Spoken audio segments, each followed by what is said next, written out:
I think few elements again in today's world. One always the starting point for risk management should be business objectives. I think we should every risk management professional out there and the teams who are implementing a GRC tool needs to start from a place of business objective. I think that would be my critical takeaway for the audience. And in addition to that, risk management is about being proactive and embracing the risk and not looking at it as an avoidance measure. So that would be my other takeaway. Hello, ladies and gentlemen, and welcome to our Risk Management Show podcast, where we explore critical trends and strategies shaping risk, security, and leadership today. I'm your host, Boris Agranovich, founder and CEO at Global Risk Community, and our guest today is Anilkumar GK, Associate Vice President at Product Management and IT, Cybersecurity and MetricStream, and he is responsible for product strategy, requirements, product planning, and delivery to meet the client's needs, the needs of clients. So, Anil Kumar, welcome to our Risk Management Show podcast today. Hey, thanks, Boris. Excited to be on the podcast. Absolutely, my pleasure. So, I believe we'll have today a very thoughtful conversation on a topic of aligning risk management with business objectives, from appetite to action. But before that, Anil Kumar, could you tell us a short story about yourself, your career path, and what you guys are in MetricStream up to these days? Sure, great. Yeah, so my name is Anil Kumar. I live in Dallas, Texas. And I work with MetricStream. I started my journey in manufacturing, was managing a GE Healthcare product line as a start in my career. Subsequent to that, I moved on to business consulting on manufacturing. And at the very end of that business consulting, I was engaged in a governance, risk, and compliance project. So that is where it sparked interest in me. And then subsequent to that, I joined MetricStream now about 13 odd years ago.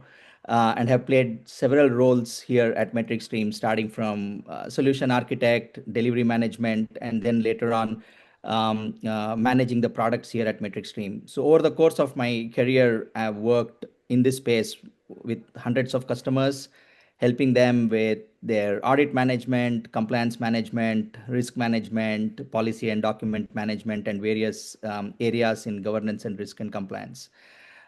So yeah, excited to be here, and that's short about me. If you like to learn more, you can find me on LinkedIn. Fantastic. So let's dive deep into our topic. So let's discuss how we connect risk to business objectives, because many organizations still manage risks in silos. So how can risk managers effectively tie risk to business objectives so they focus on those risks that truly impact performance and strategy? I think we are starting off from the right question. So I think the entire risk management should start from business objectives. So I know no wonder that's the first question that we have in our podcast here. The key is that instead of managing risks in silos and downstream, I think the best would be to start from the business objective.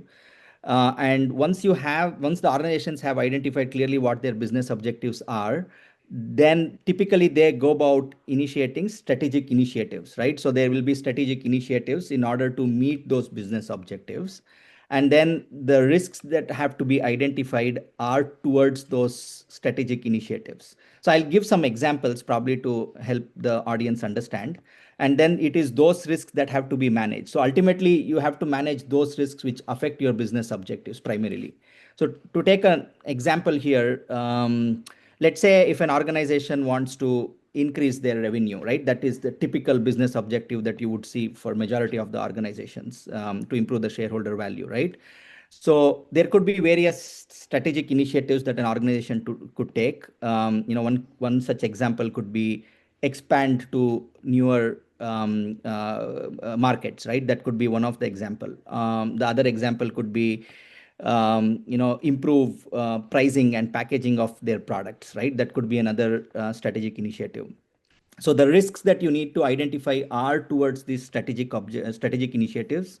Like in case of improve, going into separate markets, expanding to other markets. The risks could be like your third-party integrations. Again, I'm talking more from a cyber point of view here. Third-party integrations could be the risk that would affect achieving your business objective under this strategic initiative. So it is important for the organizations to identify the risks for each strategic initiative and then go about managing those risks. That is when they would be more closer to achieving the business objectives than randomly managing some risks, right? Which may be something that they may have heard out in the market, for example. Mhm. All right. So let's discuss how we can prioritize, create value. Because what are some effective methods or frameworks to ensure that risk assessment and mitigation efforts are aligned with measurable business outcomes rather than just being compliance-driven checkboxes? Yeah, see, I think what framework the organization adopt also depends on the risk culture at the organization.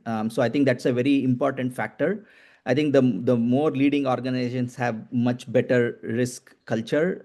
There is more risk awareness among the entire spectrum of the organization about what risks that they're undertaking and how to manage their risks, right? So there are, of course, some frameworks like COSO, which enables you to integrate with strategic and performance. That could be one of them. Then there could also be frameworks like value at risk, which is the basis for risk quantification. I think that's a very popular methodology these days. So you could use one of such. I mean, there are many more frameworks, but again, I think the important point is to make a decision on using a certain framework that aligns with your risk culture. But yeah, as I stated, either COSO or your value at risk could be one of the primary frameworks that one could use in order to prioritize risk.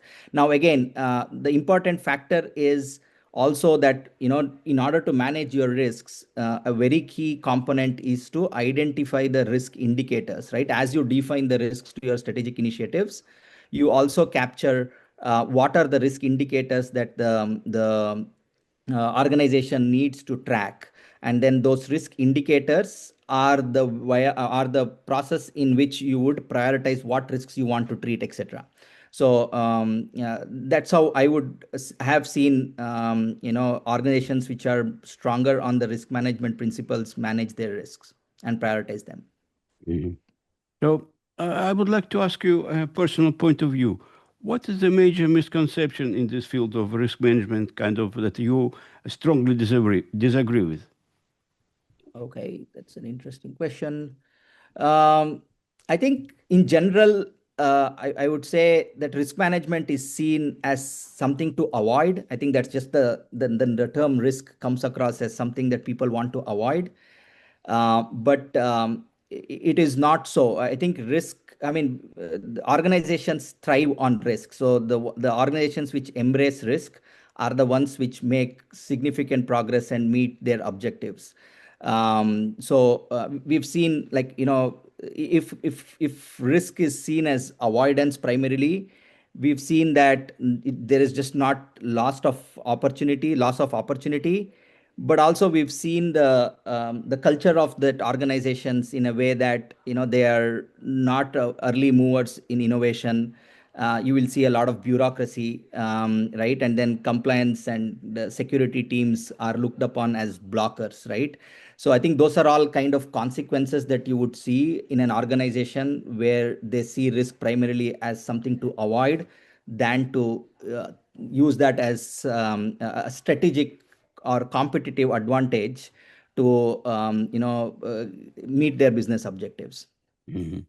So based on this, let's kind of define some kind of silver lining. What are the risk appetite, risk tolerance? Because those two terms are often used interchangeably but mean different things. How would you clearly define these terms, and what's the best way for an organization to establish and communicate them across different levels? Yeah.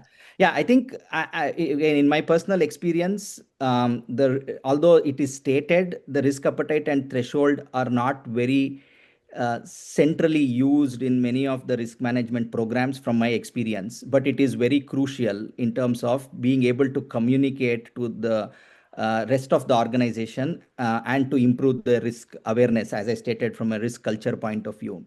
So, uh, in terms of just defining, risk appetite is nothing but the level of risk that the organization is prepared to take in pursuit of its objective. Again, the most important thing here, you may keep hearing me repeat, is the objective. Everything needs to be looked at it from a business objective point of view.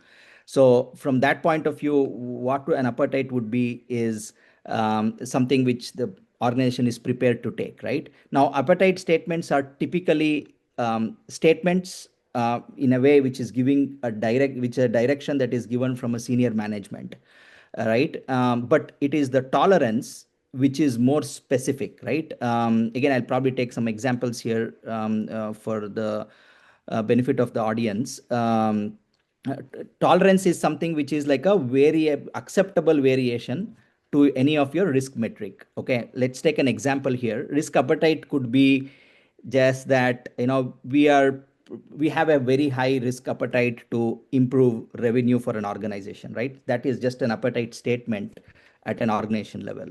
But when you how do you, because that is although important to know as a direction, the risk management professionals may not be able to use it as is, right? So then comes the more accurate or more specific determination or definition on the risk tolerance. Risk tolerance would be, as an example to this, that hey, we can take up to 15% of impact on profitability, right? That is my tolerance, right? So I have a high level statement saying I have a high risk appetite in pursuit of generating more revenue, but I can take up to 15% of hit on the profitability. That is my tolerance. So when you define this, then it enables the rest of the organizations and the business units to look at each of their risks in context to the tolerance, and then appropriately only treat those risks that exceed that tolerance. I think there is another important element, that if you are not using the appetite and tolerance and it is not well defined, what happens generally is during the risk management processes, as you assess and evaluate your risks, you would be spending time on risks that are not necessarily to be treated. That is the reason why whenever whoever is performing the risk evaluation, either the business unit or the second line of defense, if they are able to compare their risk evaluation results against the risk appetite, it will help them decide only those risks to be treated, because every treatment costs money to the organization, right? And it will utilize resources to either mitigate that risk or transfer that risk. So it's very important that the evaluations are compared to the appetite and then treatment decisions are made. Mhm. Fantastic. Yeah. So let's discuss about asset-based versus scenario-based risk assessment. Can you walk us through the difference between this kind of risk assessment, and when is each approach most appropriate, and can they complement each other in a mature risk management program? Sure. I think the easiest way to describe both of them are, the scenario-based risk assessments. Again, I may speak from an information security risk point of view, but it also applies also for the enterprise risk management. So the scenario-based risk assessments could be, in simple terms, stated as a top-down approach, where a senior management, based on the business objectives defined, the teams get together and identify what are those risk scenarios which will affect the achievement of business objective, right? And then they go about performing assessments on those risk scenarios and determining where treatments are necessary, right? That would be the definition for a risk scenario based assessment where you're approaching top down. Now, from what is an asset based assessment, or you could call it as an organization based assessments, right? Where individual business units identify what are their critical assets from a cyber point of view, or say from an enterprise risk point of view, what are their processes, and then go perform risk assessments for each of those process, and then roll up the results upwards, right? So this is like a bottoms up assessment where you perform the assessment at the bottom level and then roll up the result or aggregate the results to look at, what's the impact to the business objective. So that's two different perspective. There is no right or wrong here. Again, risk management as a concept is not like written in stone that you have to do exactly this way. It depends on your risk culture, depending on the maturity of the organization, depending on what are the objectives that you are trying to achieve. You have, as an organization, one needs to define what their risk management policies are and their frameworks are, and then go about performing the risk assessment. We have also seen customers and organizations who do both, right? Again, there are elements in the enterprise risk where they do scenario based risk assessments, and then there are, on the IT side of the world, in the organization, they do more asset based risk assessment, right? So again, just want to reiterate that there is nothing right or wrong here. It just depends on your organization and what your risk culture is. You pick the appropriate one to manage the risk. All right. So let's discuss shortly about the data classification and the CAA triad, or kind of confidentiality, integrity, availability principle. How can data categorization questionnaires help determine appropriate control baseline that align with this kind of triad? Sure. I think when we talk about CIA, we are getting into more specifics on the information security and cyber Uh-huh. security related aspects of risk management. So, for every in the information security world, I think CIA triad plus privacy, confidentiality, integrity, availability, and privacy is a very important element to assess for each of your crown jewel assets. So I think there is a term called crown jewel asset, or some may call it as critical services. So it is important for the organizations to, because in the information security and the cyber security side, there are going to be hundreds of thousands of assets in the organization, right? Every laptop, every endpoint device, every server. So it's impractical for somebody to go perform the risk assessment and evaluation on each of the asset.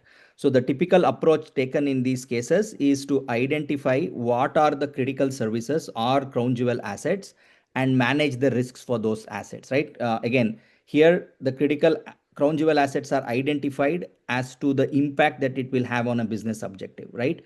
For example, if you look at a HR system that the customer organization have, the HR system may be a critical asset, considered a crown jewel asset, but the confidentiality and integrity of that asset may be very, very high, but availability may not be necessarily high, right? If HR system is down for a day, it may not really affect the business objective. However, if you look at a payment processing asset, which is again a critical asset for an organization, there the availability needs to be high, right? You need to be able to process payment, raise invoices, etc., so that if you don't do that, it may affect your business objective, right? So that is how different systems can have varied confidentiality, integrity, and availability requirements. Now, the best process would be that you have an identified asset owner, typically who come from a business unit, right? Like there will be business units within each of the organization, and each of that business unit may have an owner for that asset, and that asset owner determines what are the requirements for confidentiality, integrity, and availability, what should be the rating for those, and also privacy. So the data categorization comes in a way to be used in order to identify what kind of data is processed in that crown jewel asset, right? Whether it processes personally identifiable information data, whether it processes payment card industry data, or health patient information. So these are the elements that gets documented as part of the data categorization exercise that you do with the asset owner. And then the primary reason to do this would be for the organization or for the risk management team to determine the appropriate baseline controls to apply for this. For example, you may typically organizations may adopt a certain control framework, right? Be it like a NIST SP 853 or NIST CSF, etc. Right? So these are all the control frameworks out there which customers can use as a starting point, and of course they have to fine tune the controls to their applicable business. But if you look at NIST SP 853, the organization also have published the control baselines as high baseline, moderate baseline, low baseline. So basically, once you perform your data categorization exercise and identify these data that you are processing and determine the CIA, you will, depending on the those ratings, you will apply the appropriate control baseline. So you may identify that for a critical asset, a moderate baseline would apply. For another critical asset where the availability is low, that control that has an availability baseline as low can apply, right? So the reason why it is important is by, rather than blindly applying every control to every crown jewel asset, do performing the CIA assessment and the data categorization will enable you to map the only relevant baseline controls to the crown jewel asset. That way, you have a more measured management of risk for those assets. Oh, awesome. So you also create less friction in the business, right? Right, All right. right.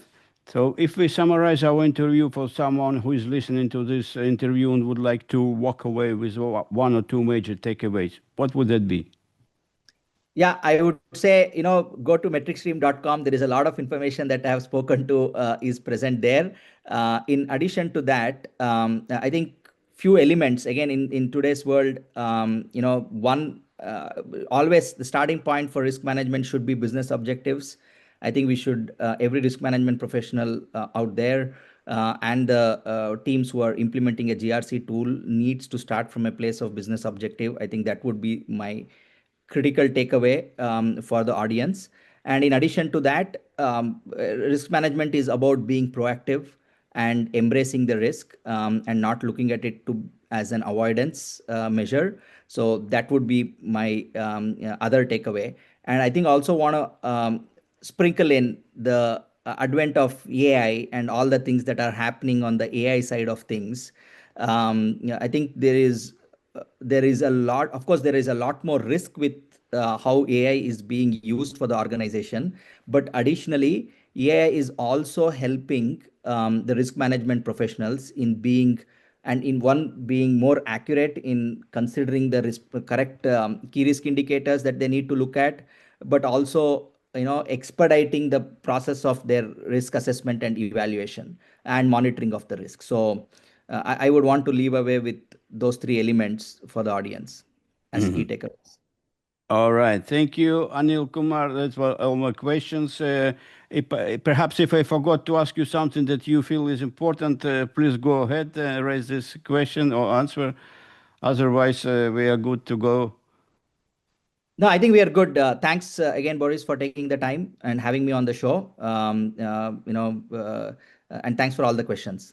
Absolutely. Thank you. And I wish you and your MetricStream company a great success. And we have been partners for a long time with Global Risk Community and hope to continue. Thank you. Thanks a lot, Boris. Have a great day. Thank you.